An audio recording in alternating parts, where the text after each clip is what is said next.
이 시간 함께 나누실 말씀 구약성경 열왕기하 20장 1절에서 11절까지만 저희 봉독하도록 하겠습니다. 열왕기하 20장 1절에서 11절까지 말씀 저랑 한 절씩 교독하겠습니다.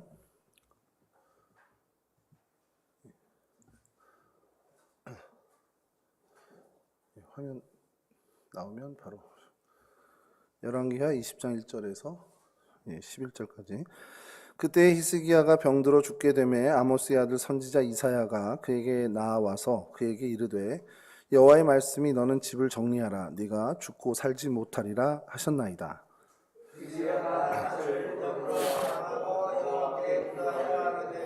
여호와여 구하오니 내가 진실과 전심으로 주 앞에 행하며 주께서 보시기에 선하게 행한 것을 기억하옵소서 하고 히스기야가 심히 통곡하더라.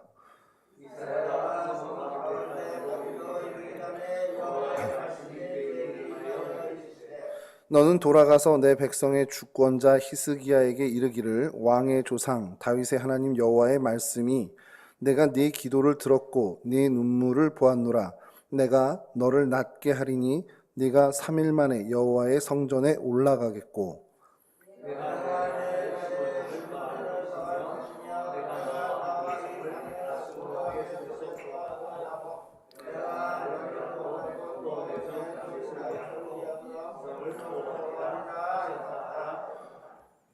이사야가 이르되 무화과 반죽을 가져오라 하매 무리가 가져다가 그 상처에 놓으니 나으니라.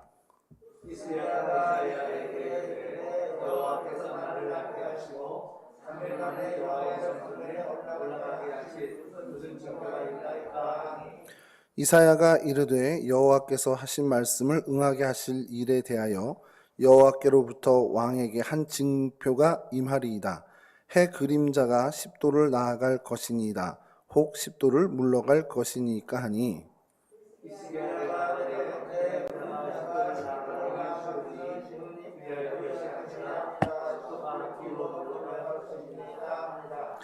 함께 하시죠. 선지자 이사야가 여호와께 간구하매 아하스의 해시계 위에 나아갔던 해 그림자를 10도 뒤로 물러가게 하셨더라. 아멘. 오늘 저희들이 살펴볼 성경의 인물은 여러분 잘 알고 계시는 히스기야 왕입니다.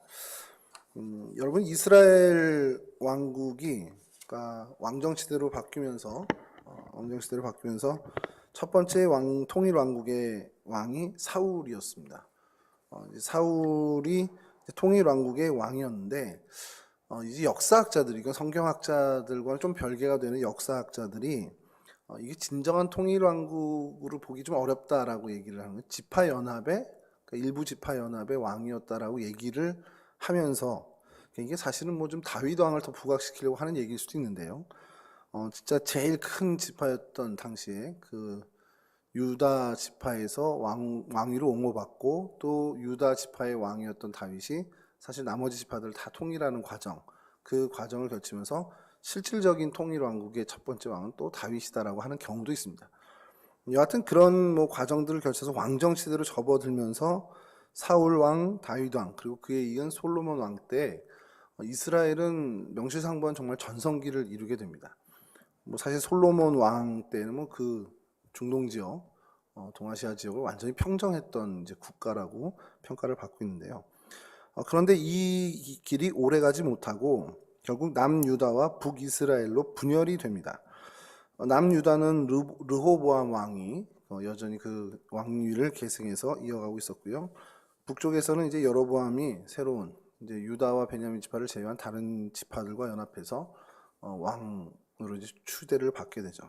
그러면서 이제 그 분열된 이후에 남유다는 르호보암 왕에서부터 이제 마지막 왕 시드기야까지 20대 왕이 이제 지속이 됩니다. 그러니까 왕조가 이제 20대가 이제 거쳐가는 거죠. 그리고 모두 다윗의 후손이었습니다. 이랬던 저랬던 유다 족속의 정통성, 그 다윗의 후손을 계속 이어갔습니다. 뭐 그 왕 중엔 여러 뭐 이제 색깔들이 있는데 쉽게 얘기해서 선정을 베풀었던 이제 선한 왕이라고 하는 사람이 한 8명 정도 있었고요. 그렇지 않았던 신앙의 길을 버리고 하나님 보시기에 좋지 않은 길로 갔던 왕이 12명 이렇게 평가가 됩니다. 그렇게 20왕이 이제 르호보암부터 시드기야 왕까지 지속되고 있고요. 북이스라엘은 뭐 여러분들 잘 아시겠지만 여로보암 왕부터 남유다에 비해서 한 대가 모자란 호세아 왕까지 19왕이 이제 통치를 하죠. 근데 이게 처음부터 반역한 나라여서 그런지 모르지만 이제 여호와 신앙을 떠났고 어떤 사람의 수단과 방법으로 계속 왕조가 여러 번 바뀌게 됩니다. 그래서 반란과 또 뭐 반역이 일어나고 그래서 어떤 뭐 여로보암의 후손으로 쭉 이어간 것은 아니고요. 뭐 오므리 왕조, 시므리 왕조 이러면서 계속 이제 왕위가 바뀌게 되죠. 그쪽에 뭐 선한 왕이라고 평가받는 왕은 사실상 성경에서는 없습니다. 여호와 하나님, 그러니까 여호와 하나님을 섬기는 그 여호와의 신앙을 떠났던 왕조로 그냥 저희가 평가를 하고 있죠. 이런 분열 왕국 시대에 어떻게 보면 남유다든 북이스라엘의 그 왕 모두가 39명이었는데 다윗 왕, 솔로몬 왕을 제외하고, 그러니까 통일왕국의 왕을 제외하고 이 분열 왕국 시대의 이 39명의 왕 중에 그러면 어떤 사람이 좀 가장 어떻게 보면 좀 비중이 있고 또 하나님과의 어떤 이런 일들, 신앙의 이야기들이 많을까? 그렇게 살펴보면 우리가 그냥 다 얘기하는 대개 사람들, 대개 신앙인들이 동의하는 것이 바로 히스기야 왕입니다. 많은 왕들이 있었는데 저희들이 좀 더 주목하고 좀 더 그 이야기거리가 많고 또 나눌 것이 많은 왕이 어떻게 보면 히스기야 왕이라고 하는 거죠. 얼마 전에 그 아는 목사님, 선배 목사님이 문자를 보내주셨는데 요즘 세대에 대해서 되게 재미난 얘기를 해주셨어요. 그러니까 인문학이 열풍이 분 시절이 얼마 전에 있었습니다. 인문학이 왜 이렇게 열풍일까라는 것을 어느 이제 학자들이 연구를 하게 되는데 이게 뭐냐면 이야기가 없는 세대라는 거예요. 그러니까 태어나서 이 어떻게 보면 보편적인 이 세상에서 상식선의 교육을 받고 또 그렇게 학교를 졸업하고 이제 직업을 갖고 또 그렇게 이렇게 살아가서 이렇게 하는, 근데 그 모든 게 사실상 어떻게 보면 돈, 이게 돈이 목표인 거죠. 돈을 모아야 되고 그것으로 행복을 누릴 수 있다라는 어떻게 보면 시대 정신을 갖고 그냥 그렇게 살아가다 보니까 각자 개인의 삶이 다 비슷비슷한 겁니다. 그냥 그 또래의 초등학생은 다 비슷한, 또 그 또래의 중고등학생은 다 비슷한 그런 삶을 살고, 또 이제 거기 안에서 좀 나눠지겠죠. 그 또래의 초등학생인데 그 중에 교회 다니는 애들은 또 이런 삶, 그 중에 뭐 또 절에 다니는 애들은 이런 삶. 그러니까 이게 거의 너무 이제 시스템이 이제 사회가 발전해서 시스템이 딱 정해져서 그런지 모르지만 그냥 뭔가 개개인마다 색깔들이 없는 다 이제 천편일률적인 모습들을 가져간다는 거죠. 그래서 개개인마다 이야기가 없다는 거예요. 삶의 이야기가 없고 다양성이 없고. 그래서 그 얘기를 들으면서 그걸 이제 인문학 열풍으로 이제 바라보는 원인으로 보는데 그게 뭔가라고 들여다 보니까 제가 어릴 때부터 생각나는 거예요. 저희 어릴 때 뭐 선배님도 그렇고 어머니도 그렇고 뭐 이모도 그렇고 하나님에 대해서 얘기해 주는 게 다 다른 겁니다. 저희 어머니가 만난 하나님과 뭐 신앙 간증으로 오신 분이나 혹은 어떤 교회 권사님의 권사님이 만난 그 하나님은 전혀 다른, 그러니까 하나님은 같은 하나님이지만 그 과정들이 참 삶의 굴곡이나 이런 것들이 많이 다른 거예요. 같은 시대를 살아왔고 비슷한 지역에 거주하며 인생을 살았음에도 불구하고 이야기가 참 많이 다릅니다. 그런 이야기들이 그 안에 정말 가득 차 있었다는 거죠. 그때 당시는 따로 인문학을 공부하지 않더라도 그냥 모든 사람의 삶이 이야기고 어떻게 보면 인문학에 가까웠다는 겁니다. 그래서 생각을 해보니까 그 좀 인정이 되는 것이 저희 어릴 때 신앙 집회 이런 게 참 많아서 간증이나 이런 것들이 많았는데 그걸 들으면서 저 사람의 인생에 하나님이 저렇게 역사했구나 이런 것들을 이제 느끼는 그런 일들이 많았단 말이에요. 어느 순간 보면서 제가 이제 뭐 목회자가 돼서 그런 건지 잘 모르지만 그런 이야기들로 감동받는 일이 사실 굉장히 적어졌습니다. 목사님들의 설교를 들으면서 목사님들의 어떤 목회 이야기를 들으면서 공감하는 부분은 많은데 예전에 생각했던 그 정말 드라마틱하게 하나님을 만나고 하나님과 씨름하고 정말 하나님께 기도하고 무언가 응답받고 한 그런 일들이 한국교회에서 많이 사라진 거 아닌가라는 생각이 드는 거예요. 그거를 그 인문학 교수님의 얘기로 한다면 우리 안에 이야기가, 신앙의 이야기, 삶의 이야기가 굉장히 적어진 거로 얘기할 수 있고요. 또 이제 제 목회자 입장에서 본다면 우리가 하나님을 향한 열심과 하나님에 대한 관심이 많이 희석된 거 아니냐는 거예요. 왜냐하면 눈 돌릴 게 너무 많은 거예요. 하나님만 바라보고 또 하나님께 더 많이 신경 쓰고 하나님을 더 많은 중요 우선순위에 모셨던 삶이 그런 삶을 살기가 너무 어려운 시절을 살고 있는 것 아닌가. 그래서 오늘 왕들을 보면서도 그런 거예요. 여러 39명의 왕들이 뭐 재위 기간도 다르고 다 다릅니다. 근데 히스기야에게 참 많은 우리가 주목을 하게 되고 히스기야를 좀 보게 되는, 여러 왕들 중에 좀 더 우리가 도드라지게 보게 되는 이유가 그의 삶에 하나님과의 이 이야기, 하나님과의 관계에 대한 이야기가 정말 감동받을 만한 이야기들, 또 우리가 교훈을 삼을 만한 이야기들이 많고 풍성하기 때문이 아닌가라는 생각을 하게 된 겁니다. 그래서 사실 좀 히스기야를 이렇게 좀 선택하면서 이게 하게 될 때 개인적으로는 좀 많이 좀 좋은 느낌, 그리고 또 많은 교훈을 좀 얻게 됐습니다. 여하튼 그래서 오늘 좀 히스기야를 통해서 저희가 그의 신앙이 어땠고 그의 신앙의 요소들이 어땠는지, 그래서 우리가 좀 뭔가 본받을 게 뭔가 있을지, 그가 정말 추구했던 하나님, 그의 이야기를 좀 오늘 살펴보려고 합니다. 히스기야 왕이 남유다 왕으로 즉위할 당시 그 세상, 그 남유다의 그 분위기는 어땠냐, 그때의 시대 정신이 어땠냐. 하나님을 외면하고 있었습니다. 뭐 성전은 다 이제 폐쇄되어 있는 상태였고, 뭐 제사장들은 다 이렇게 좀 뿔뿔이 흩어져 있는 상황이었고요. 그래서 정말 종교적으로 타락됐고 백성들은 심령이 참 많이 병들어 있던 상태였습니다. 그리고 대외적으로는요, 북이스라엘이 이제 멸망이 됐죠. 그래서 동족이었던 북이스라엘 북왕국이 없어지면서 그 북왕국을 멸망시킨 아수르가 계속 이 남왕국까지도 위협하던 그런 상황이었습니다. 그래서 13번째 왕으로 즉위했을 땐 내부적으로나 외부적으로나 정말 다 힘든 그런 상황에 왕이 되어버렸어요. 근데 그 25살에 이제 즉위를 했는데, 그때 즉위한 히스기야 왕이 한 게 뭐냐면 우상 숭배를 척결해야 되겠다. 그래서 그것을 시행을 하고요. 그 아수르의 침략에 대해서 참 지혜롭게 막아내는 그런 일들을 하게 됩니다. 뭐 그건 좀 이따 좀 살펴보게 될 텐데, 그래서 그의 이름이 여호와는 나의 힘이라는 뜻입니다. 여호와는 나의 힘이요. 우리 찬송도 많잖아요. 그래서 정말 그 이름처럼 하나님만 의지하고 어떻게 보면 그 왕정을 펼쳐서 29년간 그래도 하나님 보시기에 선한 일들이 많이 있었던 그런 나라로, 그런 남유다 왕국으로 지켜갑니다. 그래서 뭐 다윗 이후에 정말 가장 위대한 왕으로까지도 평가를 받고 있는데, 그의 그럼 어떤 신앙적인 요소가 뭐였을까라는 거. 그래서 그냥 대표적인 것은 첫 번째는 그냥 그는 하나님과 동행하는 삶을 살았다라는 거예요. 열왕기하 18장 6절을 좀 제가 좀 읽어드리면요. 곧 그가 여호와께 연합하여 그에게서 떠나지 아니하고 여호와께서 모세에게 명령하신 계명을 지켰더라.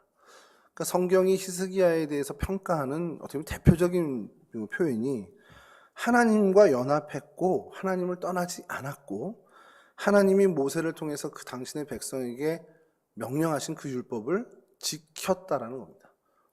그냥 정말 하나님과 동행하는, 그러니까 하나님을 섬기는 진짜 신앙인의 삶을 살았고, 그런 신앙인의 삶을 살면서 왕위에 있으니 당연히 그가 가진 생각과 마음과 신앙이 그의 어떤 왕권, 그런 어떤 통치에 반영될 수밖에 없었다라는 것이죠. 성경에 보면요, 특히 이제 북이스라엘 왕들이 다 이제 악한 왕들이다 보니까 성경이 그 왕들 하나하나를 묘사할 때 이런 표현을 씁니다. 여로보암의 길로 행하여, 이런 식의 표현을 씁니다. 그럼 선한 왕들은 어떤 표현을 쓸까? 찾아보시면 이런 하나님이 보시기 그래도 선한 왕들은 다윗과 같이, 혹은 뭐 다윗의 모든 행위와 같이, 이렇게 이제 표현을 합니다. 열왕기하 18장 3절입니다. 히스기야가 그의 조상 다윗의 모든 행위와 같이 여호와께서 보시기에 정직하게 행하여. 그러니까 히스기야가 하나님 보시기에 다윗의 모든 행위와 같이 행했다는 거예요. 그러니까 이건 사실은 굉장한 칭찬 아닙니까? 우리가 존경하는, 혹은 우리가 정말 신앙의 어떤 모범으로 삼는 그 인물이 내가 그렇게 열망하고 살고 있는데 누군가가 저를 평가할 때 야, 너 그 사람 같아, 이렇게 해준다면 사실 그것만큼 극찬이 없죠. 이스라엘의 모든 왕들, 그러니까 남유다의 특히 모든 왕들은 다윗 왕이 사실은 표상이죠. 근데 하나님, 다른 사람도 아닌, 다른 누구도 아닌 하나님이 그 자신을 평가할 때 다윗과 같이, 다윗의 모든 행위와 같이 행하였다, 이렇게 증언해 주는 것은 최상의 칭찬이 될 수 있다는 겁니다. 여러분 이게 사람의 평가가 아니라 하나님의 평가입니다. 이 성경의 평가니까. 그래서 찾아보니까 이 평가를 받은 왕이 또 누가 있을까? 히스기야만 있으면 딱 좋을 텐데 그렇지가 않고요. 아사 왕과 요시야 왕도 이 표현으로 하나님 평가를 해주십니다. 그러니까 남유다 왕 중에 이 세 명은 다윗의 모든 행위와 같이 혹은 다윗과 같이라는 표현으로 평가를 받은 사람들이라는 거죠. 근데 이게 정말 적은 거 아닙니까? 뭐 선한 왕이 20명 중에 8명 정도 되고 그 중에 이제 6명은 비교적 선한 왕이고 이 뭐 요시야와 히스기야는 좀 그래도 하나님 인정했다. 뭐 아사까지 포함한다면 3명 정도인데 확률적으로 너무 적잖아요. 괜찮은 왕이 8명밖에 없었어. 20명 중에. 근데 그 왕들이 어떤 생각으로 했길래 그렇게 됐을까는 사실은 답은 너무 뻔한 겁니다. 하나님 보시기에 선했던 왕들과 그렇지 않은 왕은 결국 오늘 첫 번째로 우리가 살펴본 히스기야의 신앙적 요소의 첫 번째인 여호와 하나님과 동행했다는 거예요. 동행하면 그의 모든 행위, 그의 모든 생각과 신앙에서 나오는 모든 일들이 하나님 보시기에 선한, 다윗과 같이 선한 일들이 발현될 수밖에 없다라는 겁니다. 18장 6절의 표현 여호와께 연합하여 떠나지 아니하였다. 이 표현이요. 참 좀 부러운 표현입니다.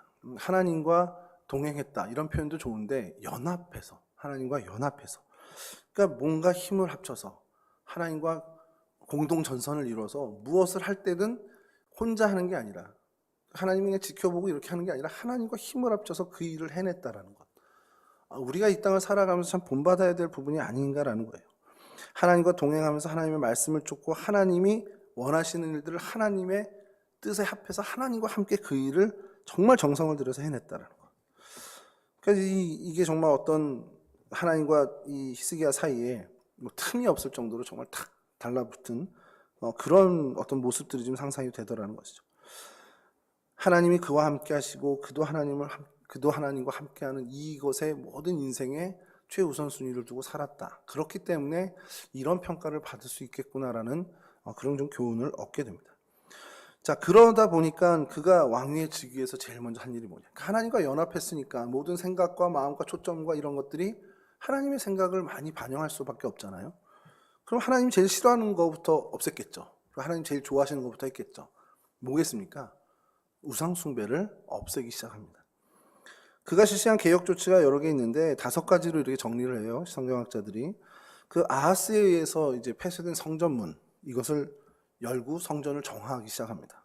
그리고 많은 산당들을 제거하고 우상을 파괴해요. 이 점에 또 하나 놀라운 부분이 있는데 그건 잠깐 뒤에 하고요. 그 다음에 유월절을 성대하게 지켜냅니다. 그리고 성전 봉사 제도, 그러니까 다시 레위인들과 제사장들을 다시 모아서 그 성전 제도를 다시 정비해요. 다윗의 때처럼 이렇게 다시 정비합니다. 그러니까 하나님이 제일 좋아하시는 일을 골라 한 거죠. 그러니까 18장 4절, 11개 18장 4절을 제가 읽어보면요. 요게 좀 약간은 충격적일 수 있는데 그가 여러 산당들을 제거하며 주상을 깨트리며 아세라 목상을 찍으며 여기가 이제 아까 말씀드린 것처럼 산당을 제거하고 우상들을 파괴하는 장면을 담은 건데 그 뒤에가 이렇습니다.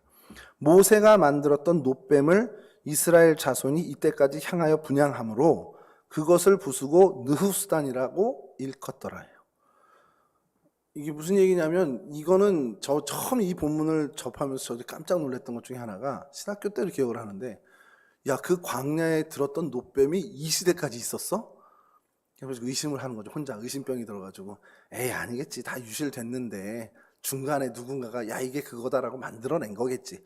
뭐 이런 생각도 혼자 많이 해봤는데 이게 너무 놀라운 겁니다. 근데 그거보다 더 놀라운 건 사람들이 거기에 분향을 하기 시작했다는 거예요. 이게 이해가 안 되는 겁니다.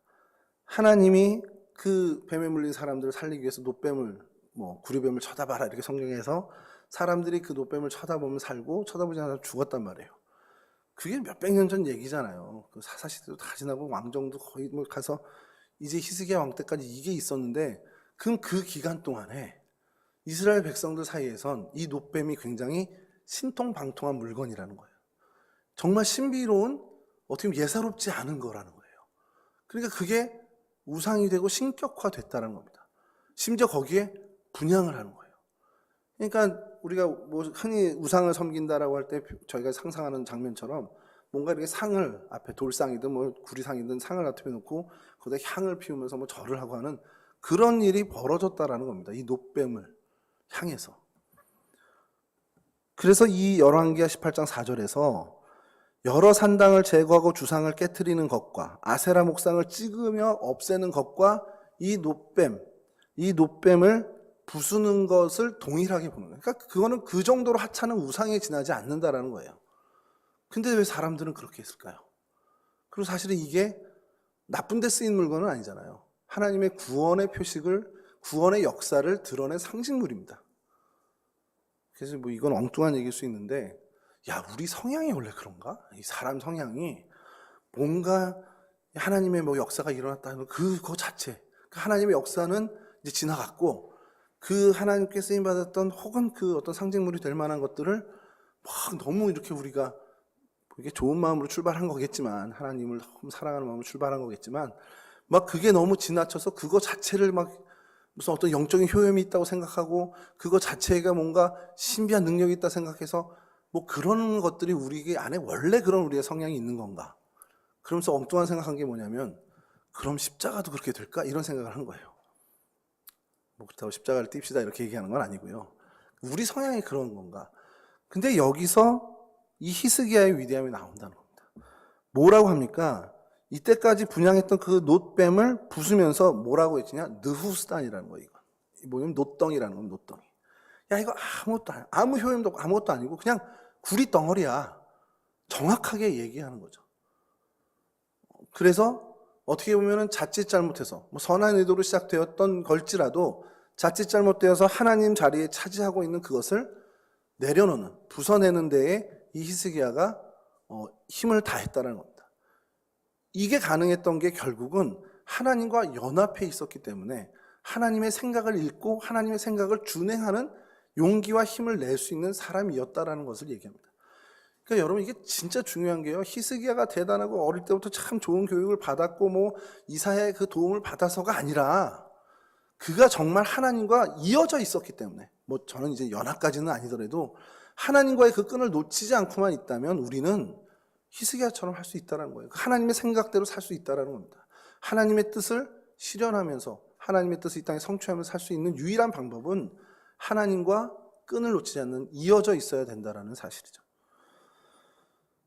여러분이 어쨌든 이런 상황에 이제 그런 종교 개혁 정책을 이제 내부적으로는 시행하면서 외부적으로는 어떻게 했냐? 아수르라는 어마무시한 나라가 계속 위협을 하고 있을 때, 여러분 대개의 정치가라면 그런 어떤 이 국제 정세의 어떤 돌아가는 판도를 잘 아는 예민한 정치가라면 이거 어떻게 타개하려면 뭘 해야 되겠습니까? 외교 정책을 펴면 되죠. 뭐 아수르에게 뭘 하든지 뭘 하든지. 근데 이제 아수르의 그 어떤 그 어떻게 보면 위협에 대해서 이런 방법을 쓰지 않고 하나님을 의지하는 방법을 씁니다. 그러니까 뭐 좀 이따 말씀드리겠지만 이제 바벨론 왕이 이렇게 살짝 와서 이렇게 뭐 너 병났지? 축하해 이렇게 하는 그런 있는데, 그렇게 어떻게 보면 다른 나라들과 연합을 해서 이 아수르의 위협에서 벗어나고 하는 그런 정책을 써야 되는데 그러지 않았어요. 그리고 최강국 아수르에 가서 어떻게 보면 자진해서 막 이렇게 하고 낮은 자세로 이렇게 하는 게 아니라 하나님을 의지하는 자세를 견고히 했습니다. 오히려. 그러니까 여러분 아수르가 볼 때는 어때요? 북이스라엘을 잘 이제 멸망시켰는데 얘네들은 말을 안 듣네? 왜 이렇게 말을 안 듣지 하면서 그 바나와 같은 남유다를 그대로 둘 수가 없었겠죠. 그래서 침공을 합니다. 우리가 잘 아는 사네립이 아수르 왕이 됐을 때 대대적으로 예루살렘을 침공하죠. 그리고 뭐 그 얘기는 오늘은 안 하겠습니다만 예루살렘을 조공을 받아내고 있었는데 예루살렘을 재차 포위해서 이제 완전히 멸망시키려는 의지를 갖고 침공했는데, 뭐 잘 알잖아요. 우리 히스기야가 옷을 찢고 기도하고 하나님께 기도했을 때 뭐 그 아수르 병사 18만 5천 명이 그날 한날에 다 죽게 되는 그 하나님의 놀라운 일들을 이제 하나님이 일으키시잖아요. 그리고 사네립은 결국 철군해가지고 본국으로 돌아갔을 때 그 두 아들에 의해서 살해당하게 되는 그 일이 벌어집니다. 그 사건은 뭐 나중에 우리가 기회 되면 얘기하고요. 어떻게 이럴 수 있냐는 거예요. 내적으로 우상 숭배를 타파하고 하나님이 원하시는 방법의 어떤 종교적인 계획을 일으키면서 그거는 뭐 그럴 수 있다고 좀 생각을 하는데, 이 외부적으로 이 야수를 하는 건 정말 이건 종교와는 좀 다른 얘기잖아요. 근데 이걸 어떻게 했을까? 이건 역시 이유는 단 하나입니다. 하나님과 정말 마음을 공유하고 생각을 공유하고 하나님과 연합하고 하나님의 끈을 놓치지 않았기 때문에 아수르를 대하는 태도도 역시 하나님의 뜻에 맞는 그 태도. 그러니까 하나님은 아마 준비하셨을 거예요. 히스기야 왕이 그 마음을 굽히지 않고 아수르에 굴복하지 않고 하나님을 의지하는 그 모습을 견지하면 하나님이 해결해 주실 준비를 하고 계셨을 겁니다. 그리고 히스기야는 그 마음을 알아서인지 하나님께 이 모든 문제를 맡겼고 결국 답이 되어주신 하나님을 경험하게 되었다는 거죠. 여러분, 우리는 오늘 어떠냐는 거예요. 정말 내가 지금 어떤 어려운 앞에 있는가? 내가 맞닥뜨린 삶의 문제는 뭔가? 이 문제를 내가 해결하기 위해서 혹은 맞닥뜨릴 때 나는 어떤 자세를 취해야 될지 잘 모르겠다. 아프고 힘들고 병들고 여러 가지 우리의 삶의 문제들. 뭐 가족의 문제, 어떻게 보면 자녀의 문제, 뭐 부모님의 문제, 또 내가 속한 공동체의 문제, 내 직장의 문제, 맞닥뜨린 그 모든 문제에 대해서 내가 지금 어떤 두려움으로 갖고 있는가, 어떤 두려움으로 내가 좀 떨고 있는가를 한번 보자는 겁니다. 그럼 그 상황에서 하나님은 어떤 자세를 원하실까요? 이랬든 저랬든 정말 내 힘과 내 모든 것을 다해서 하나님께 붙어 있는 것, 하나님께 연합하는 것, 하나님을 붙잡는 걸 하나님은 원하고 계시다는 겁니다.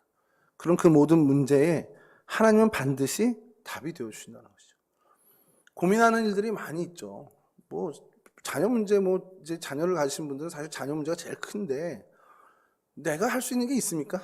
제가 뭐 여러분들만큼 자녀를 오래 길러보지는 않았는데 뭐 계속 우리 수요일에 김창훈 장로님 오셔서 좋은 말씀 해주시면 제가 귀담는 것이 깨닫는 거예요.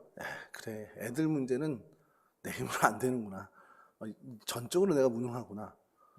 그거 인정하는 게 하나님을 그걸 인정하는 크기만큼 하나님을 인정하는 크기가 늘어난다는 겁니다. 내 문제도 마찬가지고 모든 문제도 마찬가지지만 특별히 우리 자녀들의 문제, 우리 힘으로 못합니다. 그냥 빨리 포기하시고 하나님께 맡기자는 거죠. 여러분 요건 용서하고 들으세요. 권사님들, 뭐 장로님들이 책임지는 그 자녀들보다 하나님이 책임지는 자녀들이 훨씬 더 안정되지 않습니까? 뭘 믿고 우리가 맡아요. 하나님이 맡아주시게끔 그 모든 문제에 하나님께 맡기기 위해서 우리가 하나님께 연합해야 된다는 것. 히스기야 왕을 보면서 정말 하나님을 찾는 일에 게으르지 않는 저희들이 되길 간절히 바랍니다. 정말 어떠한 상황이고 힘들고 정말 손가락 하나 움직이기 힘든 그런 지친 상태에서도 놓치지 말고 하나님을 붙잡는, 그냥 우리의 모든 세포 하나하나가 다 우리 DNA 하나가 정말 하나님을 향할 수 있도록 그런 삶을 우리가 목표하고, 죽을 때까지 못 이룰 수 있습니다만 그 방향은 놓치지 말고 나가자라는 겁니다.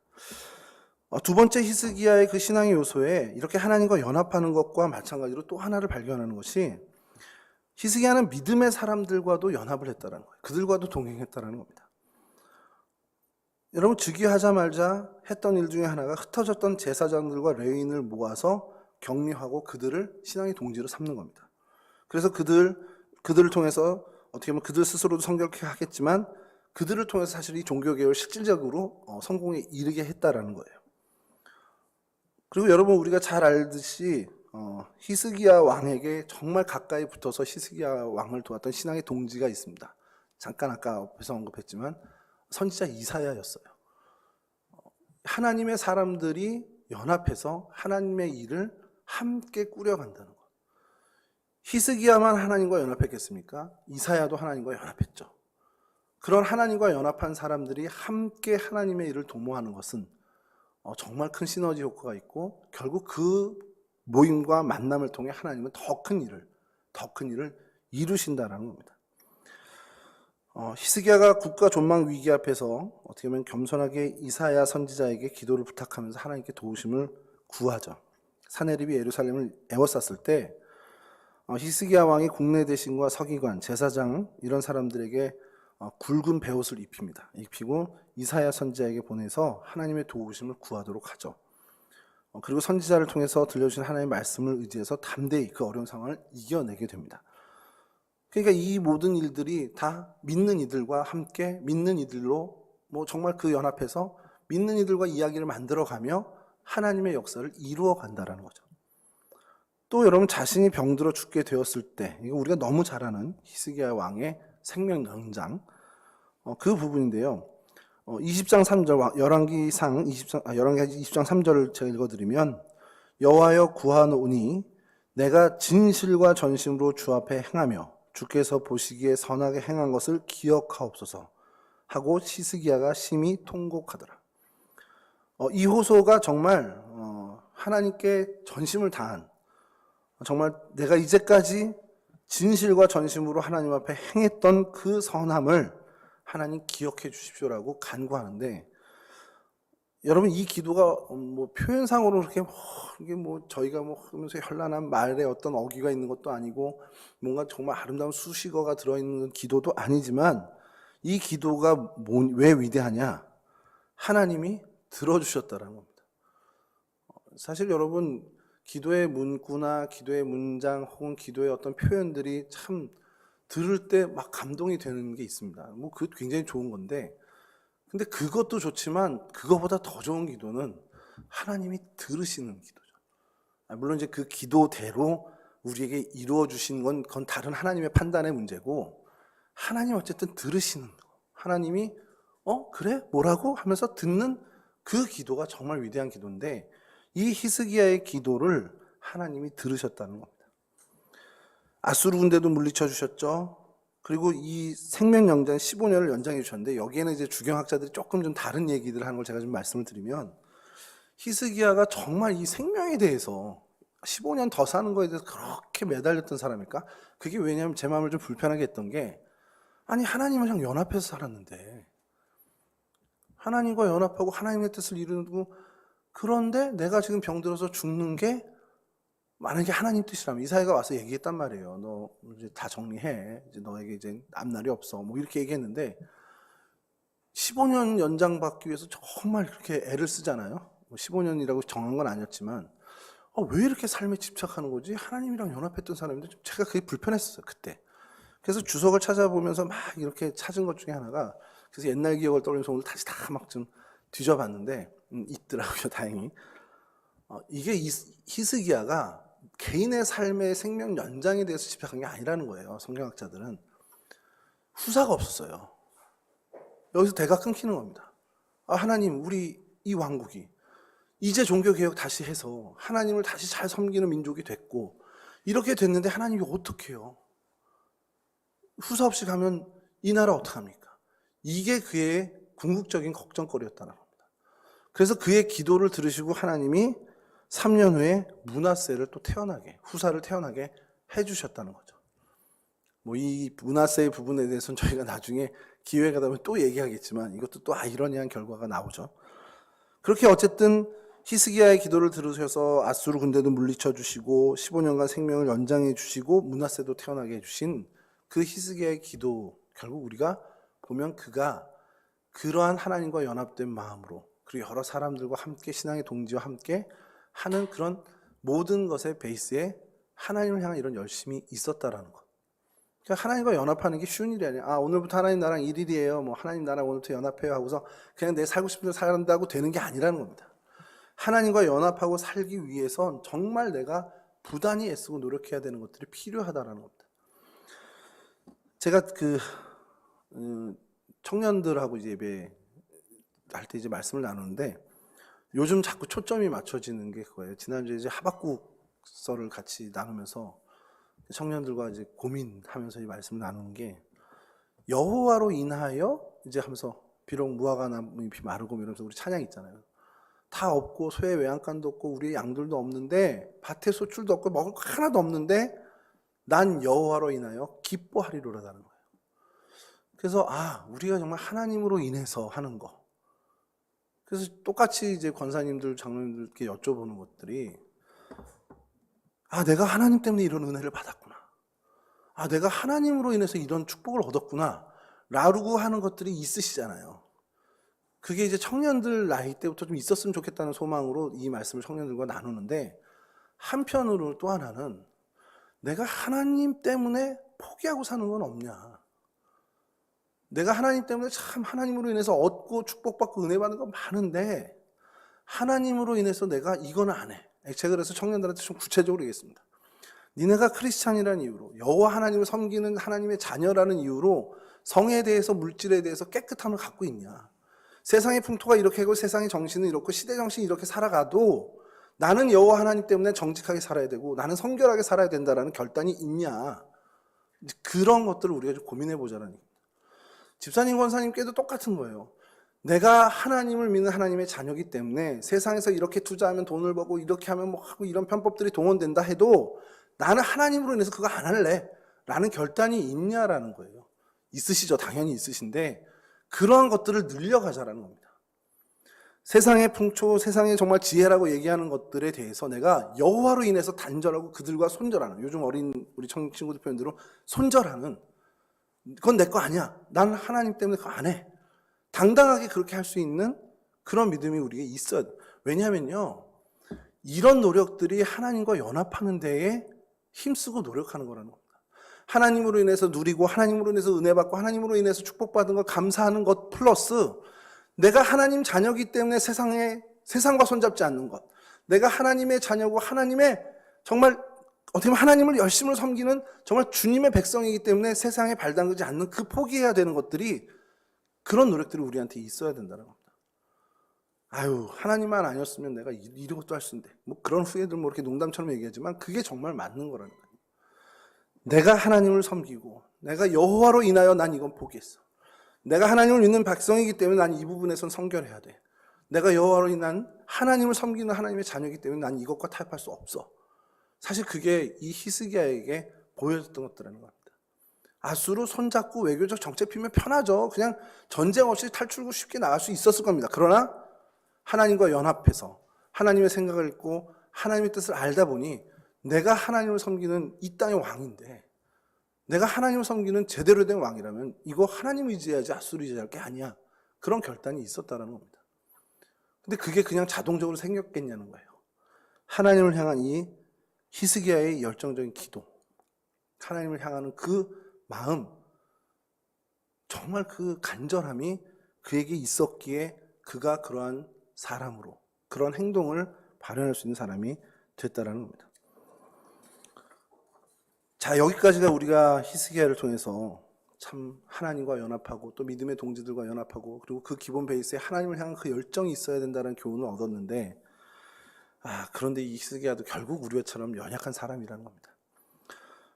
이건 뭐 본받아야 될 신앙적 요소는 아니지만 우리가 히스기야를 통해서 다시 한번 경각심을 가져야 되는 부분인데, 그래서 하나님이 또 다른 어떤 그 하나님이 보시기에 악을 행했던 왕을 통해서 깨닫게 하시는 게 아니고 우리가 주목하고 존경할 만한 그 인물을 통해서 알려주시는 그런 섭리가 있지 않나라는 생각을 해보게 됩니다.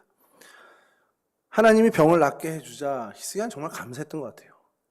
그리고 바벨론의 왕이 이제 무로닥 발라단이라고, 이제 바벨론 왕이 이제 사실은 그게 뭐 아수르, 대아수르에 대한 연합을 좀 형성하자고 온 거예요. 뭐 축하사절단처럼 왔지만 왔는데 너무 기쁜 마음에 이제 감사하니까 그 위문사실을 보냈을 때 너무 고마우니까 다 열어주는 거예요.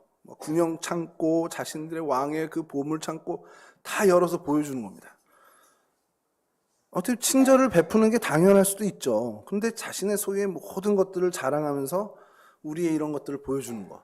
그래서 그게 무슨 마음이었을까 생각을 한 거예요. 그래서 여러 이제 해석이 다양한 주석이 있습니다. 그 나라의 부강함을 다 보여줘서 결국엔 무로닥 사라단이 보면서 야, 여기 우리가 이거 다 뺏어야겠다 이런 결단을 했을 수도 있다라는 해석도 있지만 이게 좀 다를 수도 있다는 거예요.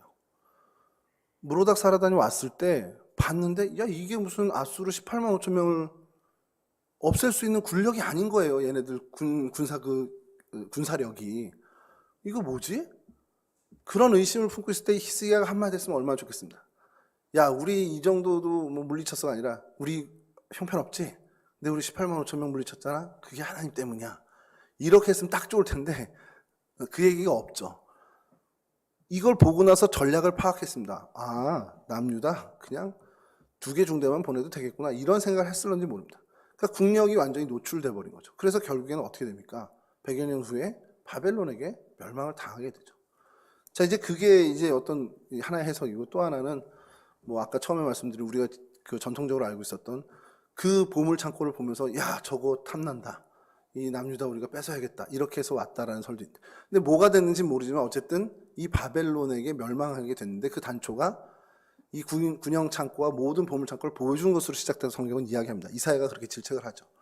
근데 제가 그러면 히스기야 마음은 뭐였겠냐라는 거예요.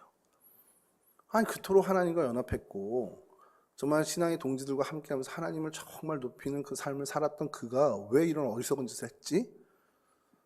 근데 결론은 결국 그도 연약한 사람인 거라는 거예요. 어떤 마음이었을까? 의시된 겁니다. 그냥 자랑하고 싶었던 거예요. 뭐 거기에 또 하나님이 첨가됐더라도 그 기본 마음은 자랑하고 싶었던 거예요. 위로사절단을 보내줘서 고마워. 그럼 고맙고 살해하면 끝이지. 그걸 보여줄 이유는 없는데 야 나 이 정도야 라는 걸 보여주고 싶었다는 겁니다. 그게 우리가 어떤 군사력이 높아도 야 우리가 이 정도 되니까 28만 5천 명 물리쳤지 이렇게 얘기하는 것도 의시되는 거고요. 우리 이거 별거 없지? 그런데도 우리는 물리쳤어 하는 것도 의시되는 겁니다. 근데 여러분 이게 우리 안에도 있다는 거예요. 우리가 무언가 하나님의 은혜를 받았고 하나님의 놀라운 정말 섭리하에 우리가 하나님의 큰 축복을 받았을 때 우리가 어땠냐는 거예요. 이제까지. 저도 말씀드리면 자유롭지 못합니다. 좋은 일이 생기고 뭔가 나에게 정말 하나님이 정말 은혜로밖에 설명할 수 없는 좋은 일을 내게 주셨을 때 내가 마치 이룬 것 양 봤지 나 이 정도 돼. 나 이런 사람이야. 라고 의시되는 우리의 마음이 없었냐는 거예요. 전 있었습니다. 그리고 회개했습니다. 그리고 또 앞으로도 회개할 겁니다. 이거를 하나님 왜 히스기야의 모습을 통해서 우리에게 교훈하실까? 우리가 선줄로 알았을 때 넘어질까 두려워하라는 야고보서 말씀처럼 우리 정말 그렇게 해야 된다는 거예요. 선줄로 알았을 때 우리 넘어질 수 있다라는. 베드로 사도가 그랬죠. 그러한 마음들을 우리 항상 갖고 있어야 되는 겁니다. 내가 여기서 교만하면 안 되지. 이건 정말 하나님 은혜지. 하나님만 영광 받으실 일이지. 야 이렇게 된 거 이건 하나님이 하신 거잖아. 나도 물론 하나님이 도구로 쓰여주셨지만 그래서 감사하지만 전적으로 하나님이 하신 거잖아. 내 능력 아니잖아. 이런 마음들을 우리가 계속해서 각인하고 또 생각하고 생각해야 된다는 겁니다. 그렇지 않았을 때 어떻게 됐습니까? 나라가 망했어요. 히스기야는 그 잘못된 그 판단으로 히스기야가 죽고 그런 게 아니라 나라가 없어졌습니다.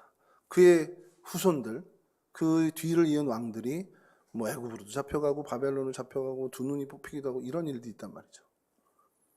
어마무시한 결과를 초래하는 게 정말 아주 별거 아닌 의시되는 마음, 교만한 마음이었다라는 거.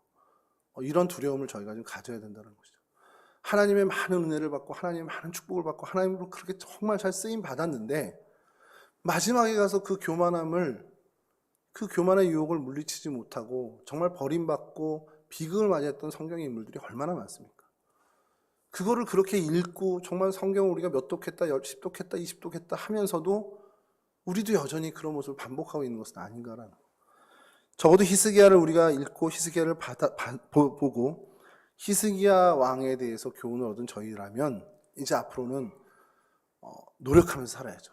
물론 결과는 하나님께 맡기는 거지만 노력은 해야 된다는 겁니다. 하나님 앞에서 늘 겸손하기 위해서 정말 하나님 앞에 나를 항상 낮추는 그 일을 위해서 의시되지 않기 위해서 그렇게 하기 위해서 또 아까도 말씀드렸지만 결국 그 힘은 하나님을 바라고 하나님께 집중하는 것밖에 없다는 겁니다. 하나님과 연합하고 또 신앙의 동지들과 함께 연합해서 또 교만하지 않으며 하나님께 정말 간절한 마음으로 아뢰는 정말 하나님을 정말 온 정성을 다해서 집중하는 그러한 삶을 저와 여러분들도 사실 수 있기를 주님의 이름으로 간절히 축원합니다.